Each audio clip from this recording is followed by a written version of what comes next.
साधना news Madhya Pradesh में आप सभी का स्वागत है। मैं हूं पंकज दीक्षित। मध्य प्रदेश के कैबिनेट मंत्री विजय शाह इस वक्त जिस तरह से पूरे देश में चर्चित हो रहे हैं वो अपने आप में एक अलग बात है, लेकिन चर्चा का जो विषय है वो हम सबको पता है। जिस तरह से उन्होंने कर्नल सोफिया कुरैशी के लिए बयान दिया, जिस तरह से उन्होंने ये कहा कि कर्नल सोफिया जो है वो उन्हें पाकिस्तान, मोदी जी ने उन्हें पाकिस्तान भेज दिया, बहन को भेजा, पाकिस्तानियों की ऐसी तैसी कर दी, इस तरह की भाषा का उपयोग किया। इस भाषा पर, इस बात पर पूरे देश में निश्चित रूप से बहस चल रही है। साधना न्यूज मध्य प्रदेश में लगातार इस पर काम कर रहा है, लेकिन आज सुप्रीम कोर्ट पर जो सुनवाई हुई उसके बाद में सुप्रीम कोर्ट ने कहा है साफ तौर पर कि जो विजय शाह है उनकी माफी मंजूर नहीं है। जिस तरह की भाषा का उन्होंने उपयोग किया है वो माफी लायक नहीं है, और सुप्रीम कोर्ट ने एसआईटी भी गठित की है जो वो जांच करेगी। सवाल ये उठता है कि जांच होगी क्या, और क्या वाकई उन पर कोई कार्रवाई होगी? क्या आदिवासी वोट बैंक भारी पड़ेगा, या वाकई मध्य प्रदेश की सरकार और जो केंद्र सरकार है वो वाकई इस मूड में है कि उन पर कार्रवाई करे और एक एग्जाम्पल सेट होता कि ऐसी कोई भाषा का उपयोग अब विवाद ना हो पाए। इस मुद्दे पर बहस करने के लिए हमारे साथ में मौजूद है कांग्रेस के प्रवक्ता सीतासरण सूर्यवंशी जी। सूर्यवंशी साहब, बहुत स्वागत करते हैं हम आपका साधना न्यूज मध्य प्रदेश। हमारे साथ में अनुराग यादव जी मौजूद है जो संयुक्त सचिव है आम आदमी पार्टी से। यादव जी, आपका भी बहुत स्वागत करते हैं। धन्यवाद। हमारे साथ में मनोज यादव जी हैं जो प्रदेश अध्यक्ष हैं समाजवादी पार्टी से। मनोज जी, आपका भी बहुत स्वागत करते हैं। और हमारे साथ में मौजूद है तनुज दीक्षित जो सुप्रीम कोर्ट एडवोकेट है। तनुज जी, आपका भी बहुत स्वागत है। सबसे पहले सीतासरण जी, आपसे बात करना चाहूंगा कि कांग्रेस ने इस मुद्दे पर पूरे प्रदेश में काफी आंदोलन किया और काफी उन्हें विरोध किया, और विरोध के बाद में उन्होंने मांग की कि उन्हें निष्कासित किया जाए, उन्हें पद से हटाया जाए। आखिर उस मांग का कितना असर होता हुआ दिखाई दे रहा है ये अलग बात है, लेकिन सुप्रीम कोर्ट के इस बात पर कि एसआईटी गठित कर दी जाए उनके संदेश के बाद में, क्या आपको लगता है कि एसआईटी गठित करना उचित है और एसआईटी अपना काम निष्पक्ष रूप से कर पाएगी? देखिए पंकज जी, इसमें जो विपक्ष की भूमिका आज मध्य प्रदेश में हम लोग निभा रहे हैं और सत्ताधारी इनको भ्रष्टाचार की परतें इन पर इतनी चढ़ी हुई हैं कि इन्होंने आदर्श आचरण संहिता और भारतीय न्याय संहिता और देश की, प्रदेश तो ठीक ही है लेकिन देश की जनता और देश की सेना पर इस तरीके से अनर्गल शब्द जो कहे हैं, क्योंकि इन लोगों की आदत पड़ गई है, रमेश बिदूड़ी जी से लेकर के नीचे तक, मुझे कहने में भी बड़ी शर्मिंदगी होती है कि इनको सत्ता के भूख में ये जिस तरीके से ये अपनी काबिलियत को और अपनी सत्ता की चाबी को जनता को, जैसे एक मंत्री महोदय पूर्व मंत्री भार्गव जी कहते हैं कि जनता भिखारी है, और हमारे इस मध्य प्रदेश में जो ट्राइबल्स वोट है वो सबसे ज्यादा नाराज है, क्योंकि विजय शाह जी जिन्होंने ये जो टिप्पणी की है इन पर देशद्रोह का भी मुकदमा होना चाहिए। और सुप्रीम कोर्ट ने जो एसआईटी गठित की है इसमें 3 आईपीएस, जिसमें एक अन्य राज्य से एक फीमेल्स आईपीएस को भी लिया गया है। मैं तो ये मानता हूं कि माननीय हमारे उच्च न्यायालय जी, सर्वोच्च न्यायालय जो भारत का प्रथम हमारी न्यायपालिका है, उनको अभी ऐसा आदेशित करना चाहिए था कि तत्काल बर्खास्तगी का आदेश करना चाहिए था पंकज जी।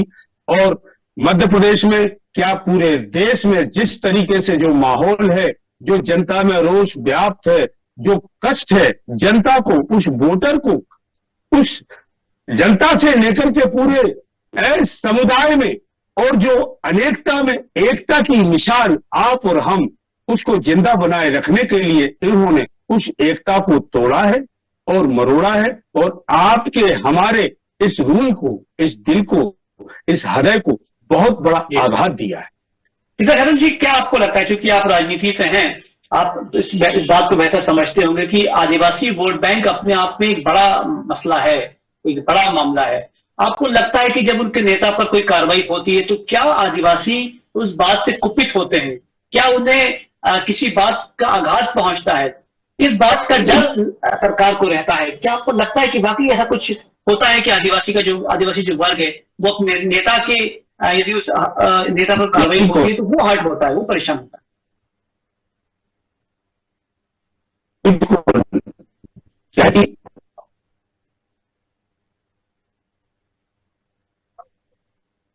शरण जी, आवाज आ पा रही है आपको?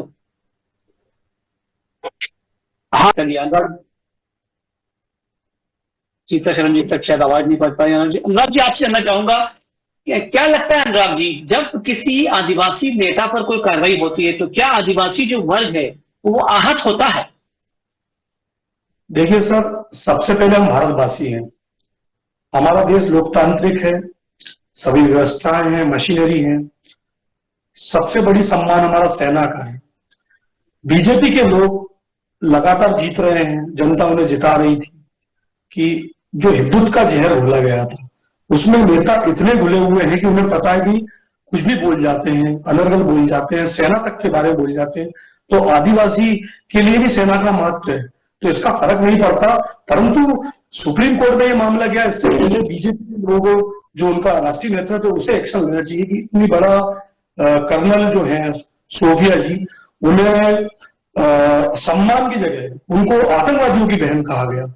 ये बड़ा बेकार, और जो आदिवासी वर्ग है वो भी गलत मान रहा हो क्योंकि ऐसा व्यक्ति उनके समाज से है।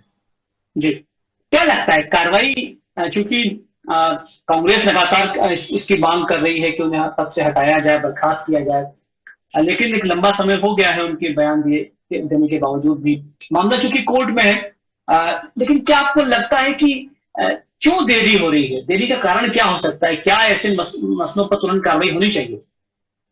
देखिए, कांग्रेस ने जितना विपक्ष है और जो जिम्मेदार देशभक्त नागरिक हैं उनको बड़ा आहत पहुंचा है इस तरह के बयान से। तो मुझे ये लगता है कि बीजेपी में एक फैशन सा चल गया है फेमस होने का। जिस तरह बिजनौरी जी ने आतिशी जी को कहा था, महिलाओं को ये सम्मान करते नहीं है, ये शायद एक ट्रेंड बना हुआ है बीजेपी में फेमस होने का कि देश भर में हम फेमस हों।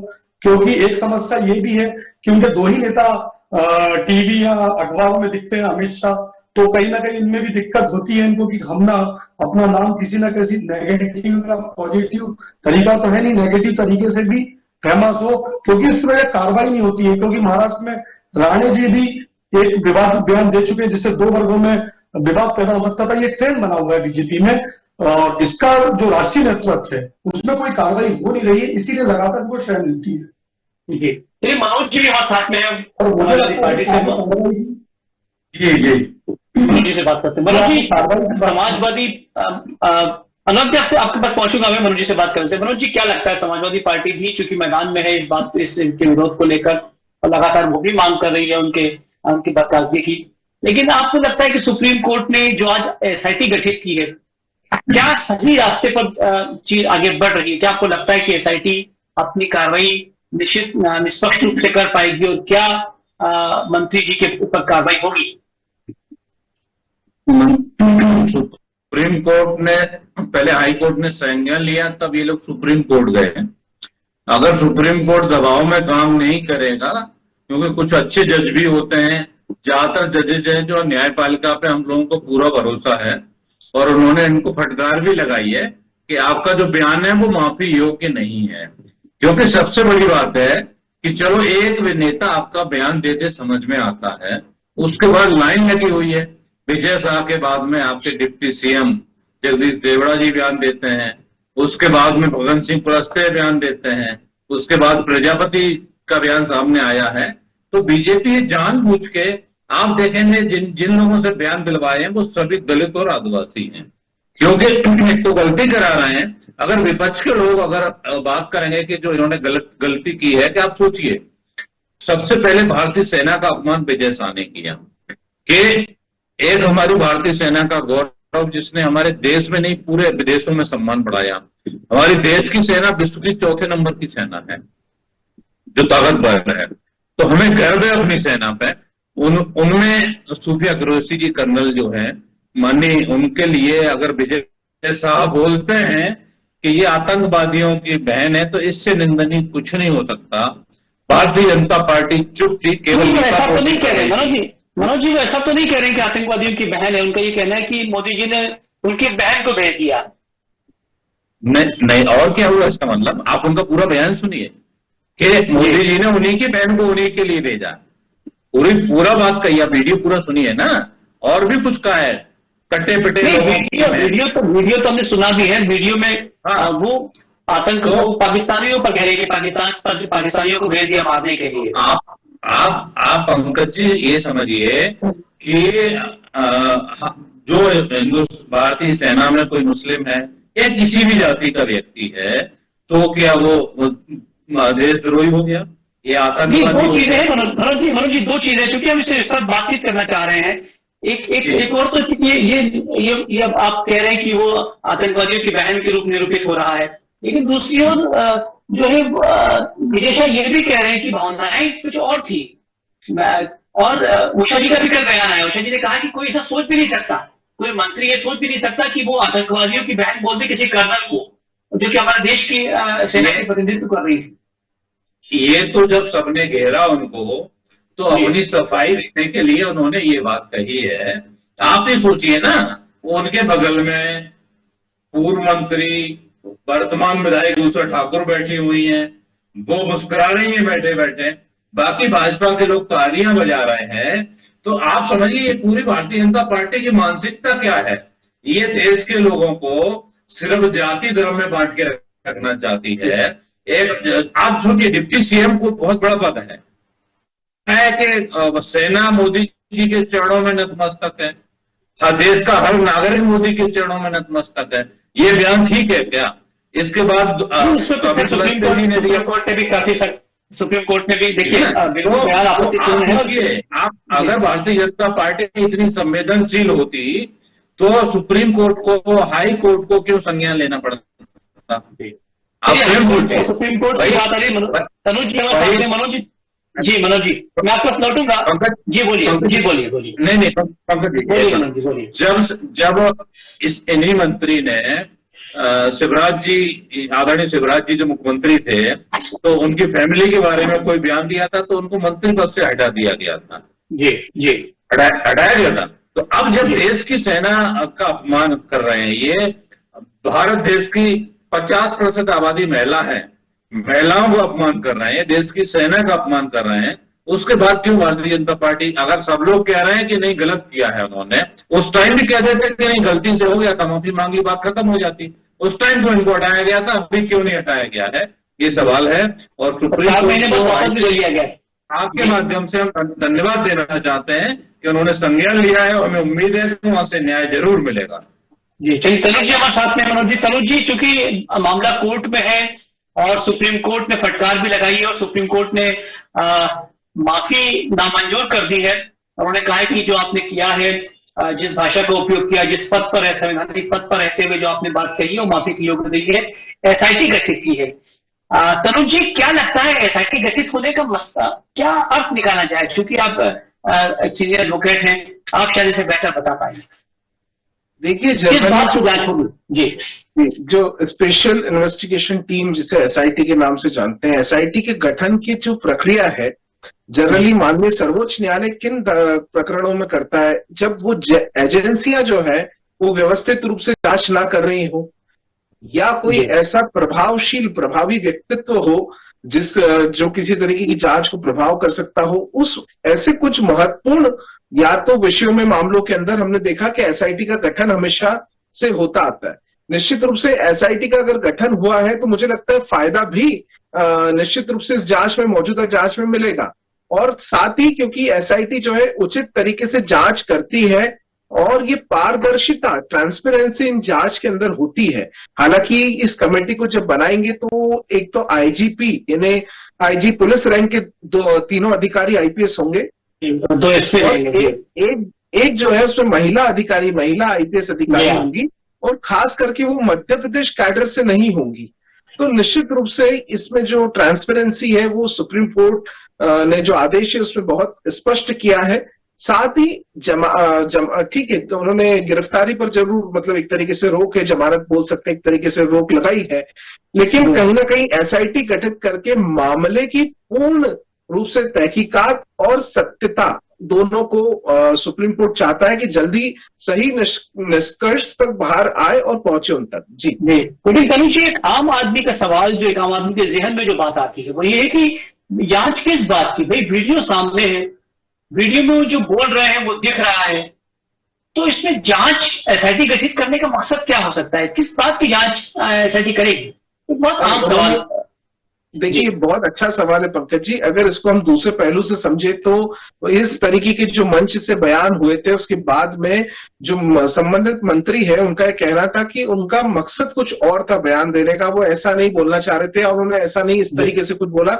ऐसा बाद में बातों को कई तरीके से रखा गया और माफीनामा भी कई बार हमने देखा अलग अलग मीडिया के प्लेटफॉर्म्स पे कई बार उनको सुनने को मिलता है। ऐसे में एसआईटी का गठन होना इसलिए आवश्यक था कि वो उनका जो वे ऑफ स्पीच है या जो स्पीच डिलीवर्ड हुआ है उसके एग्जैक्ट बोल का एग्जैक्ट मतलब जो है कमेटी गठित होकर के उसकी रिपोर्ट के रूप में भी। और क्योंकि देखिए अब जो है मामला, क्योंकि मध्य प्रदेश उच्च न्यायालय ने स्वतः संज्ञान लेकर के एफआईआर रजिस्टर्ड कराई है और उसको लेकर के भी आज सुप्रीम कोर्ट ने टिप्पणी करी है कि क्या एफआईआर में पूर्ण विवरण ना होना उचित था या नहीं, इस पे भी सुप्रीम कोर्ट ने आज विशेष रूप से इस कार्रवाई के दौरान बोला है। तो कहीं ना कहीं इस पूरे विषय के अंदर अगर हम बारीकियों से देखें तो सबसे पहले जो विवरण है उसको भी शायद दोबारा 6 जून उसमें नियत तिथि है 16 जून की, 16 जून के पहले उसमें विवरण को भी बढ़ाया जाएगा माननीय उच्च न्यायालय के आदेश अनुसार। और साथ ही साथ ये जो एसआईटी है ये उस पूर्ण घटना की व्यवस्थित जो चाहे क्या प्रारूप था, क्या मकसद था, क्यों इन शब्दों का प्रयोग किया गया, या क्या उसमें सोच थी, या जो भी इनसे संबंधित जानकारियां होंगी वो सभी इस जांच में की रिपोर्ट्स में होगी और वो माननीय सर्वोच्च न्यायालय को सौंपी जाएगी। जी तनुज जी, क्या लगता है आपको कि एसआईटी गठित करने का मतलब ये माना जाए कि पुलिस निश्चित रूप से कटघरे में खड़ी है, कोर्ट को पुलिस पर विश्वास नहीं? जी देखिए, हम ऐसे इस तरीके से कहेंगे जिस तरीके से विवरण एफआईआर के अंदर जो विवरण था वो पूर्ण रूप से मौजूद नहीं था। तो ये एक ऐसा सवाल यहाँ है क्योंकि जनरली जब आम कोई और व्यक्ति होता है और उसकी एफआईआर लिखी जाती है तो एफआईआर में विवरण जो होता है वही सबसे महत्वपूर्ण होता है, जिसके आधार पर जो भी आरोपी हो उसको सजा मिलना है या उसको जमानत मिलना है, वो सभी पे बहस होने की वही आधार होते हैं। ऐसे में विवरण का कमजोर होना केस को भी कमजोर बनाता है। तो जिसके लिए माननीय उच्च न्यायालय, मध्य प्रदेश उच्च न्यायालय दोबारा से निर्देशित कर चुका है विवरण के लिए, लेकिन ये विवरण की कमी कहीं ना कहीं एक एसआईटी गठन पर भी मुझे लगता है सुप्रीम कोर्ट ने जोर इसी वजह से शायद दिया हो ताकि भविष्य में ऐसी कोई और जो है चूक ना हो सके डिपार्टमेंट के द्वारा। जी ठीक है शरण जी, आपसे जानना चाहूंगा कि क्या लगता है, चूंकि अपना कोर्ट अपना काम कर रही है, लेकिन अब कांग्रेस का अगला स्टेप क्या होने वाला है? आप कब तक इंतजार करेंगे और अब कांग्रेस किस रणनीति पर काम कर रही है? ठीक है शरण जी। देखो, विपक्ष जिस तरीके से बीजेपी को कटघरे में खड़ा करके, और इन लोगों की तो आदत हो ही गई है, तो हम जमीनी स्तर पर जैसे अभी 7 तारीख, अभी 2 दिन पहले परसों हम लोगों ने पूरे मध्य प्रदेश में इनका पुतला दहन किया है और तीनों मंत्रियों का, देवड़ा जी का भी, क्योंकि देवड़ा जी 10 साल तो परिवहन मंत्री रहे, तो भ्रष्टाचार की परतें इतनी चढ़ गई हैं कि इनको होश ही नहीं है कि हम जनता के सेवक हैं। और कांग्रेस जिस तरीके से इनको घेर करके, क्योंकि ये अब कटघरे में खड़े हो गए हैं और पूरे मध्य प्रदेश में जनता, ट्राइबल, शेड्यूल कास्ट और ओबीसी एकदम चढ़ाई करते हुए, मैं जो मतदाता है उनको मालूम है कि अब मतदाता हमसे झटक रहा है और अब हमारी हालत खराब है क्योंकि इनकी जो कार्यस्तानी है वो जमीनी स्तर पर 0/0 है, क्योंकि जनता तक जितने जो मुद्दे हैं इनसे भटका करके, और इन्होंने जो इनकी जनता की जो और मैं शरण जी, ये तो एक अलग मसला है, देखिए वो एक अलग बात कह रहे हैं आप, लेकिन ये तो एक चूंकि बयान की बात है जिसमें कुछ बोला गया है और उस पर विवाद हो रहा है, तो कांग्रेस अब क्या करने वाली? कांग्रेस अब क्या चाहती? कांग्रेस ये चाहती है कि जो एसआईटी गठित हुई है और जिन्होंने 3 धाराएं, इसमें देशद्रोही की धारा भी नहीं लगाई है, और जो आदरणीय हमारे सुप्रीम कोर्ट के जो माननीय वकील साहब जो कह रहे हैं कि इसमें जो एफआईआर का मतलब है फर्स्ट इंफॉर्मेशन रिपोर्ट, तो उसमें जो प्राथमिकी में जो कमियां पाई गई,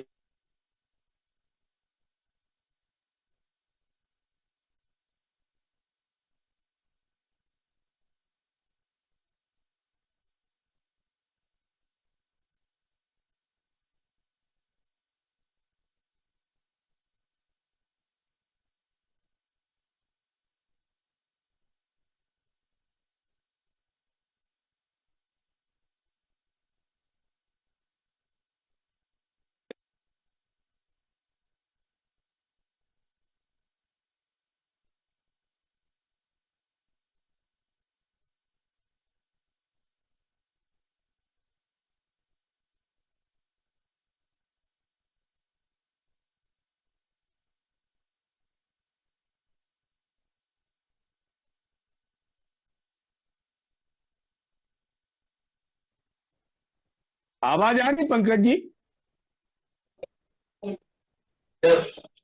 आपके इसमें पंकज जी, हाँ जी जी आवाज आ जी रही? हाँ, तो क्या है कि तीनों मंत्रियों को हम बर्खास्त, जोड़ा जी, विजय साय जी और फग्गन सिंह कुलस्ते जी, उन्होंने जिस तरीके से आतंकियों को भाई कहा है, हम तीनों पर, वो भी कैबिनेट मिनिस्टर रहे हैं केंद्रीय में, तो इन तीनों पर हम जब तक कार्रवाई, जब तक पूर्ण रूप से संतोषजनक कार्रवाई नहीं होगी, जब तक हम चैन की सांस अच्छी बात नहीं, है जी ईंट से ईंट बजा देंगे और गांव से लेकर बूथ तक जी और बूथ से लेकर ग्राम पंचायत तक, वहां से लेकर राजधानी तक ईंट से ईंट बजा देंगे। चलिए, अनुराग यादव जी, क्या लगता है आपको? बहुत संक्षिप्त में जानना चाहूंगा कि अब जिस तरह से ये कहा जा रहा है कि सरकार जो है वो वोट बैंक को लेकर संजीदा हो गई है, वो आदिवासी वोट बैंक को लेकर जो है इस बात को लेकर चिंतित है कि कहीं ऐसा ना हो कि उनके नेता पर कार्रवाई हो और आदिवासी नाराज हो जाए। क्या आपको लगता है कि हिडन ये बात भी हो सकती है, सरकार इस बात को लेकर प्रेशर में है? बिल्कुल, ये बात भी कहा था आपसे, आपने जो पूछा था कि आदिवासी हो किसी वर्ग का हो, उसके लिए देश बहुत महत्वपूर्ण होता है। तो ये बयान सेना पे दिया गया है, तो निश्चित रूप से सुप्रीम कोर्ट तो उसका काम करेगा ही। लेकिन मेरा प्रश्न ये है कि बीजेपी के जो केंद्रीय नेतृत्व है, अभी तक उन्होंने कार्रवाई क्यों नहीं की है? उनको लगता है कि आदिवासी क्या है, भारतवासी नहीं है। उन्हें बुरा ना लगा हो जब सेना का अपमान हुआ, एक कर्नल का अपमान हुआ। मैं आपसे अनुराग जी वही पूछना चाहता हूं कि एक तरफ ये बात चल रही है कि आप कह रहे हैं कि आदिवासी वो नाराज हैं इस बात को लेकर कि उनके नेता ने इस तरह का बयान दिया, लेकिन दूसरी ओर ये बात चल रही है कि यदि उनके नेता पर कार्रवाई होती है तो आदिवासी वोट बैंक नाराज हो जाएगा। तो दोनों में से क्या लगता है? बिल्कुल गलत है जी, बिल्कुल गलत बात है। आज आदिवासी पढ़े लिखे हैं, उनमें भी कई संगठन है जो समझाते हैं, देशभक्ति बताते हैं। हम लोग भी उनके बीच में जाग गए हैं। मैं अलीराजपुर का प्रभारी रहा हूं, देशभक्ति वो जानते हैं। परंतु भाजपा में निगोशिएशन ये चला गया है कि कोई व्यक्ति कुछ भी बोल दे, उन्हें लगता है कि वो वोट बैंक है। बिल्कुल पक्की बात है कि हर पार्टी अपने विचार लेके जाती है, उन्होंने बीजेपी के विचारों को सुना, परंतु गलत चीजों के लिए उनकी समाज वाले उनके साथ नहीं है। आदिवासी वर्ग बिल्कुल भी ऐसे व्यक्ति के साथ नहीं, ठीक है, जो सेना चूंकि आप आदिवासी इलाकों में रहे तो आपको उनकी भावना को भी पता है। मनोज जी, बहुत संक्षिप्त में आपसे भी जानना चाहूंगा कि अब समाजवादी पार्टी का अगला स्टेप क्या होने वाला है? कोर्ट अपना काम कर रही है, लेकिन एसआईटी को जांच करने में काफी समय लग सकता है। क्या अब आप इंतजार करने के मूड में हैं? नहीं, समाजवादी पार्टी बिल्कुल अपना मोर्चा खोले हुए है। कल भी ज्ञापन 14 तारीख को आप लोग खुद आए थे, उस दिन हम लोगों ने बंगले का घेराव करने जा रहे थे, प्रशासन ने रोका, हम लोगों को गिरफ्तारियां दी हम लोगों ने। कल फिर हम लोगों ने ज्ञापन दिया प्रशासन के लिए कि इस्तीफा होना चाहिए, विजय शाह का भी होना चाहिए, जगदीश देवड़ा का भी होना चाहिए। और आज पूरे प्रदेश में समाजवादी पार्टी हर जिले में, हर तहसील में ज्ञापन दे रही है, उनके पुतले भी जला रही है कि जब तक इस्तीफा नहीं होगा हम लोग मानने वाले नहीं है। क्योंकि इसमें जाति नहीं आनी चाहिए, क्योंकि अपराधी अपराधी होता है। अगर 302 का मर्डर का केस है, अगर वो ब्राह्मण भी करेगा तो भी उसका 302 की धारा लगेगी, और एक यादव करेगा या आदिवासी करे, कोई भी करे, क्योंकि देश से बड़ा कुछ नहीं है। अपराधी अपराधी है। और भारतीय जनता पार्टी का निकम्मापन आप देखिए मनोज जी बहुत संक्षिप्त में समय हो गया है जी। अभी तक हटा नहीं रही है। सबसे बड़ी बात यह है, ये कोर्ट को संज्ञान लेने की जरूरत नहीं है, भारतीय जनता पार्टी को स्वयं संज्ञान लेना चाहिए। इससे ये समझ में आता है कि भारतीय जनता पार्टी के लोगों की मानसिकता क्या है। समाजवादी पार्टी आंदोलन कर रही है और करेगी जब तक इस्तीफा नहीं होगा। जी, चलिए तनुज जी के पास चलते हैं। तनुज जी बहुत संक्षिप्त बताइएगा, कोर्ट अपनी कार्रवाई कर रहा है, एसआईटी गठित कर दी गई है, लेकिन अब सरकार का रुख क्या होगा इसके बाद में? कोर्ट और सरकार के बीच में आप किस तरह का तारतम्य हो सकता है सर? क्योंकि कोर्ट क्या आप सिर्फ कोर्ट पर ही निर्भर इसमें पूरा मामला हो गया है, क्योंकि लोग सरकार को देख रहे हैं, वो देख रहे हैं कि प्रदेश सरकार क्या कार्रवाई करने वाली है। क्या आपको लगता है कि कोर्ट के बाद में सरकार अपना स्टेप लेगी? देखिए पंकज जी, ऐसा कहना बेहद मुश्किल है क्योंकि अभी तक कोई ठोस कदम सरकार की तरफ से नहीं उठाया गया है। और वहीं अगर हम बात करें तो जो सरकार है वो पूर्ण रूप से इंडिपेंडेंट है, आत्मनिर्भर है, उन्हें किसी भी तरीके से जरूरत नहीं जब तक, क्योंकि कोर्ट ने कोई निर्देश नहीं दिया है पद छोड़ने के लिए, कोर्ट ने किसी तरीके का ऑर्डर के अंदर कुछ मेंशन नहीं किया है, ऐसे में सरकार के ऊपर कोई प्रेशर नहीं है। सरकार लेकिन तनुज जी क्या कोर्ट इस तरह की, क्या ऐसा कुछ उदाहरण रहे हैं पहले कि कोर्ट क्या सीधे ये किसी संवैधानिक पद के लिए कह सकता है कि आप कोर्ट सरकार को बर्खास्त करना चाहिए? क्या इस तरह का निर्देश दे सकता है कोर्ट? देखिए ऐसा पहले नहीं देखने को मिलता। अगर हम बात करें आम आदमी पार्टी के मुख्यमंत्री रहे अरविंद केजरीवाल, शराब घोटाला नीति घोटाले मामले के 17 महीने के आसपास की इतनी लंबी जेल में रहे, इतना लंबा समय निकाला, लेकिन वो बतौर मुख्यमंत्री भी जेल में रहे, ये हमने देखा। तो देखिए कोई प्रेशर नहीं था सुप्रीम कोर्ट का कि उन्हें इस्तीफा देना है। ठीक है, उनको सीएम कार्यालय आने जाने के लिए मना कर दिया था, जो निर्देश थे सुप्रीम कोर्ट के, आपको भी ज्ञात होगा, सभी को ध्यान होगा। तो ऐसा कोई विशेष प्रावधान इस तरीके का नहीं है। लालू प्रसाद यादव भी बतौर मुख्यमंत्री जेल में रहे और अपना उन्होंने कार्यकाल वहां पर से भी सरकारें चलाई है। तो बहुत सी चीजें हैं जो हमने इतिहास में पहले भी देखी है। और ठीक है, ये अपनी अपनी जगह पर निर्भर करता है कि सरकार आगे इसमें क्या फैसला लेगी। जी, यानी आप जो कहना चाह रहे हैं कि कोर्ट जो है वो जांच कर सकती है, लेकिन अंततः बर्खास्तगी यदि यदि होती है तो सरकार को ही फैसला लेना पड़ता है। जी बेशक बेशक। चलिए एक महत्वपूर्ण बात जरूर ध्यान रहे कि सरकार किसी तरह की गिरफ्तारी के लिए सरकार कोर्ट ने निर्देश नहीं दिया है, ये भी एक बहुत महत्वपूर्ण पहलू है। धारा भले गंभीर है लेकिन बल्कि उन्हें तो गिरफ्तारी पर तो रोक लगाई है। जी बेशक। चलिए सीतासरन जी, अनुराग जी, मनोज जी और तनुज जी, आपसे मुखातिब हुए और बहुत महत्वपूर्ण बातचीत की। लेकिन खास बात यह है कि अब चूंकि मामला पूरा कोर्ट के अधीन एसआईटी गठित कर दी गई है तो निश्चित रूप से विपक्ष की जो पार्टियां हैं उनको भी इंतजार करना पड़ेगा और आम जनता को भी इंतजार करना पड़ेगा कि आखिर फैसला किसके पक्ष में जाता है, ऊंट किस तरफ बैठता है। बहुत सारा धन्यवाद हमसे बातचीत करने के लिए। आप देखते रहिए। धन्यवाद, आपने अच्छे मुद्दे पर डिबेट रखी। नमस्कार।